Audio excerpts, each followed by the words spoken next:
আমের সময়ে এই মজাদার লোভনীয় আচার যদি আপনি বানিয়ে না রাখেন তাহলে তো আসলে সারা বছর একদম আফসোস করতে হবে। সো আসসালামু আলাইকুম সুপ্রিয় দর্শক, যে যেখান থেকে দেখছেন ভিডিওটা প্লিজ একটা শেয়ার করে রেখে দিবেন যেন আপনি যে কোনো টাইমে আচার বানানোর সময় আপনার কাজে লাগে। সো প্রথমে বলে রাখি, এখানে আমি একটা গরম মশলা রেডি করছি। 1 টেবিল চামচের মতো পাঁচফোড়ন দিয়েছি, মেথি এবং কালো জিরা দিলাম হাফ চামচ করে, এলাচি দারচিনি এটা সবসময় ব্যবহার করার চেষ্টা করি, খুব সুন্দর একটা স্ট্রং ফ্লেভার পাওয়া যায়। আর হচ্ছে শুকনো মরিচ দিলাম 3টার মতো, আপনারা জাস্ট হচ্ছে ঝালটা পছন্দ করে দেবেন। আমি এটা ভালো করে গরম মশলাটা টেলে নিয়ে তারপরে একটা পাউডার রেডি করে রাখলাম।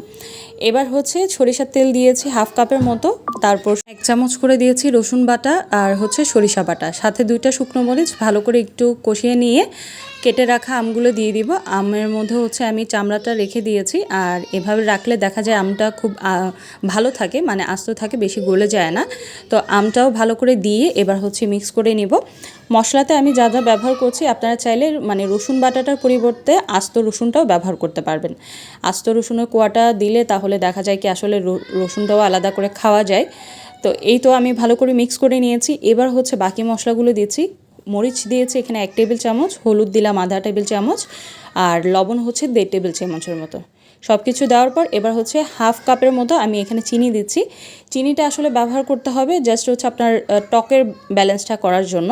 তো চিনিটা দেওয়ার পর এবার ভালো করে নেড়েচেড়ে চুলার সামনে দাঁড়িয়ে থেকে আসলে আচারটা হয়ে যাবে মনে হয় 15 থেকে 20 মিনিটের মধ্যে আপনি এই মজাদার আচারটা বানিয়ে রাখতে পারবেন আর সারা বছর খেতে পারবেন।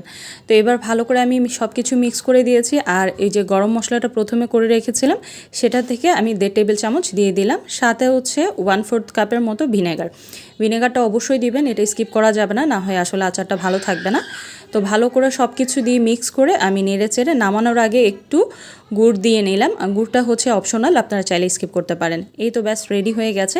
এবার সংরক্ষণের ক্ষেত্রে একটু বলে রাখি, আপনারা যখন বয়মে নেবেন বয়মটা অবশ্যই শুকনা করে নেবেন, আর অবশ্যই প্রথমে অল্প কিছু পরিমাণ সরিষার তেল দিয়ে তারপর আচারটা রাখবেন, এবং আচারটা রাখার পরেও অল্প কিছু জায়গা খালি রাখবেন, সেখানেও আবার উপরের দিকে একটু করে তেল দিয়ে দিবেন। সেক্ষেত্রে দেখা যায় কোনো প্রকার ফাঙ্গাস বা অন্য কোনো সমস্যা কিন্তু আচারের মধ্যে হবে না। সো আশা করছি আপনাদের কাছে আজকের রেসিপি অ্যান্ড টিপসগুলো ভালো লাগবে। ভালো থাকবেন সবাই। আসসালামু আলাইকুম।